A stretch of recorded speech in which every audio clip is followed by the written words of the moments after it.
Hello, and welcome to the Unity message for Sunday, April 5th. The topic is the power of elimination. If you want to fly, let go of everything that weighs you down.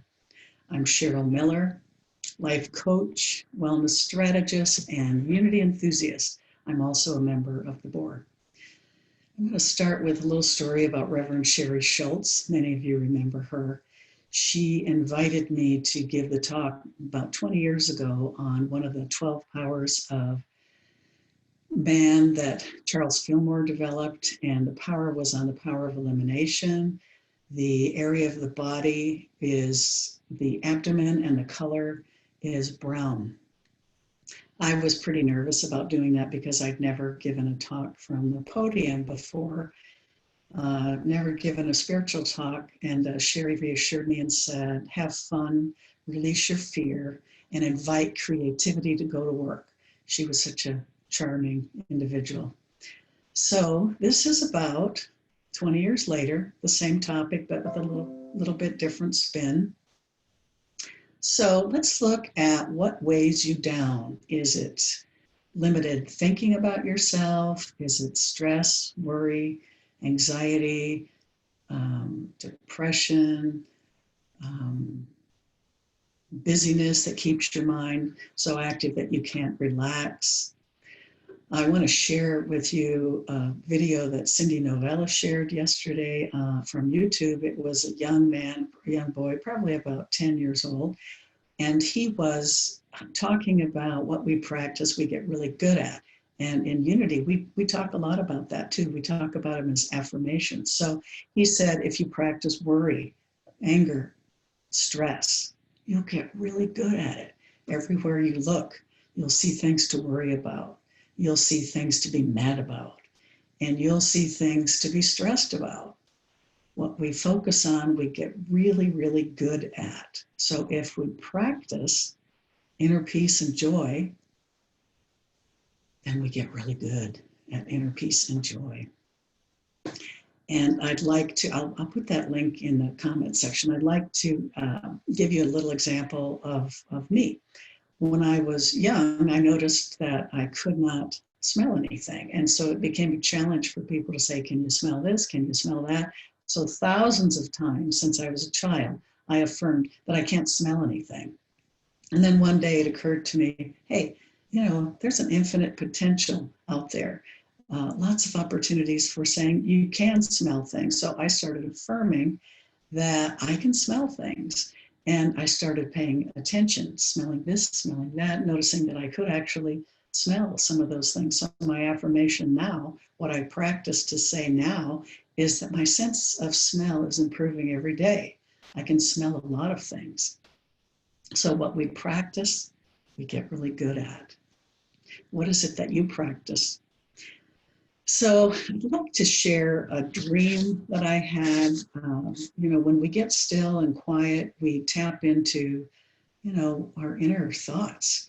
And so in this dream, I tapped into a really interesting topic. It was, well, I walked on the tarmac and I got to the stairs to the plane, and I noticed that the plane was about 3 feet away from the platform of the stairs, and I would have to leap in order to get into the plane. And I looked behind me on the stairs, and there were 40 suitcases that I was trying to get on the plane with me. I knew it was going to be a challenge, but I like a challenge. So I thought about how I could get all of those suitcases on the plane with me. And when I woke up, I had to laugh because I could see that it was talking about my excess baggage. And if I wanted to get on the plane and fly, be lighthearted and joyful, but I couldn't take all that excess baggage with me. And I've been on a journey my life long to release my excess baggage, because my goal is to really be happy, joyful, peaceful. So the second item that I would like to look at, not only do our limited ideas hold us down, but also some overdone strengths hold us down. So I'd like to look at some of those. There's the Gallup people have done so much research, and they interviewed millions of people to determine what the key strengths are that people have. And they noticed that there are about 35 key strengths, or they call them sometimes themes, that highly successful people have. And if you take the Strengths Finder test, which of course I did because I love that kind of stuff, I found out what my key strengths were, and it was kind of exciting. It's called the Strength Finder assessment. So one of my key strengths is that I'm a maximizer, which means I don't really want to take anything that's kind of average and make it better. I have no interest in that. I want to take something that's good and make it even better. And that's one of the reasons I'm on the board, because I love Unity. We're doing great things, and we can do even more things. We can be even greater. And so I love that challenge to maximize. Now, maximizing can be an overdone strength, and I have definitely overdone it. I have a theme, neater and sweeter, that I really like. And what can end up happening is I can, if I want to, become obsessed with that. I can get OCD, I can get critical, I can get perfectionist. So I don't really want to overdo that strength. I want to kind of balance it so that my other strengths can come forward. Another of my strengths I'd like to share with you is input. Input means that I love to gather and archive ideas and things. I can see many, many connections between things, and so I gather them all up to have them in my armory so that I can use them when I teach or just when I live. Now, you can imagine that input can become a problem when it's overdone. It can become a problem in a paper problem, which of course you can guess that I have. I love paper, and I have lots of it. I don't necessarily archive it in usable ways. It can also, for some of us, be a strength to overeat because we're collecting and gathering and inputting. So we have to have outlets for those inputs, or they can definitely get overdone. We have to have good elimination systems, if you know what I mean. And the third one that I'd like to share with you is adaptability. That means that I'm in the flow. I like to live in the now. You can interrupt me and it won't bother me because I'm adaptable and flexible. But what can happen here, if this strength is overdone, I can become scattered. I can go after shiny objects. I can need grounding, because I'm too flighty. And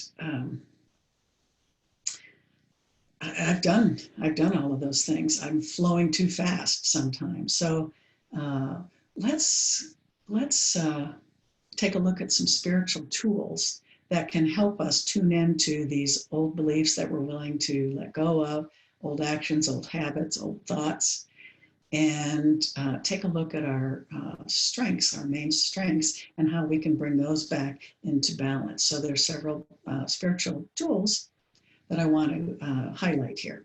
The first one, of course, is meditation. Unity is very fond of meditation, and we recognize the benefits of meditation, whether it's just for 1 minute. And in that 1 minute, you can just tune into the light and love of spirit surrounding you, protecting you, guiding you. And in that 1 minute, feel refreshed. You can do that 1 minute throughout the day, many times. We can also meditate for a longer period of time if we want to strengthen that muscle of meditation. So another spiritual tool that we have is denials and affirmations. We don't talk as much about denials in Unity as they did in the olden days, but denial is not about denying the reality of something. It's about denying the power that thing has over us. So like the power, if you say, gosh, I'm always worried, I'm always stressed, I'm depressed, I'm this, I'm that, whatever we say in the language of I am, then that is practicing what we're going to be really good at. So we, in a denial and affirmation, we deny that fear and worry or whatever it is has power over us. And we affirm that the power comes from us. It comes from within us. It comes from our connection to the divine, to spirit. So one example is I'm willing to release beliefs and attitudes that no longer serve me. They have no power over me. I make room for new growth, new ideas, new beliefs, and that's where my power lies. Another spiritual tool that we can practice is contrast. The gift of contrast comes to us from Abraham. It's contrasting what we don't want with what we do want.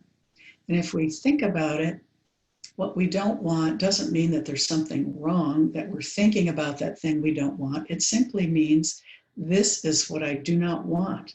So what does that point to that I do want? So it's just the power of contrast. What is it that I want to focus on? What is it that I want to practice? Abraham also brought us the spiritual tool of pre-paving. So instead of pre-paving worry, oh, I'm so worried about blah, blah, blah. I'm so stressed about this and that, and how am I going to pay my bills, and all the worries and stresses that we have nowadays, that we are in this interesting time of the pandemic.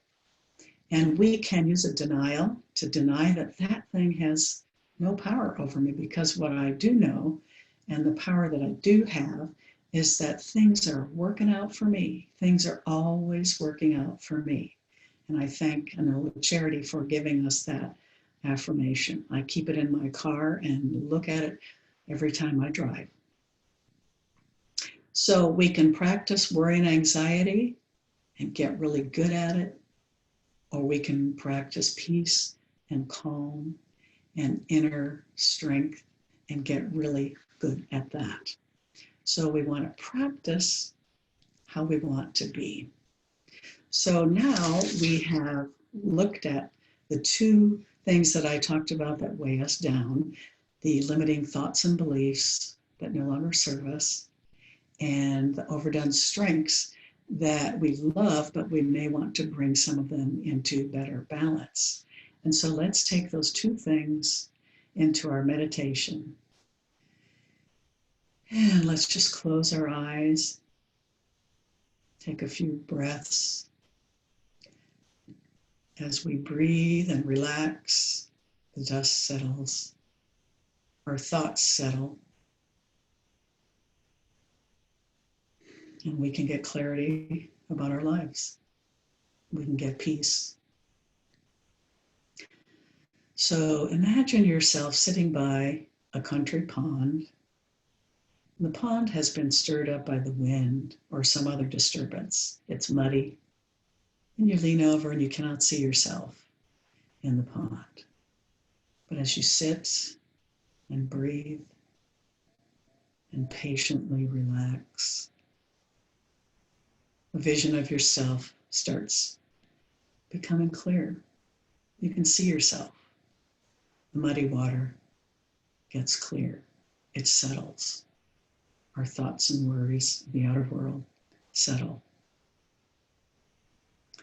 This is an opportunity, when you practice this meditation, to allow thoughts of limitations and overdone strengths to arise, for you to take a look at them.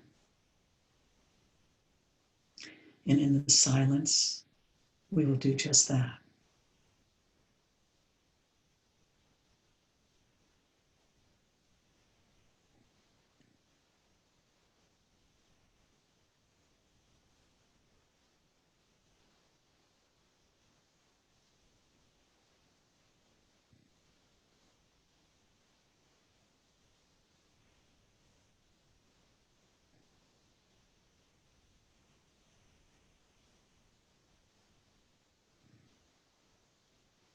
And what would you like to affirm?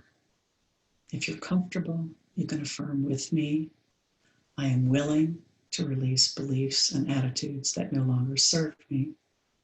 I make room for new growth, joy, and inner peace.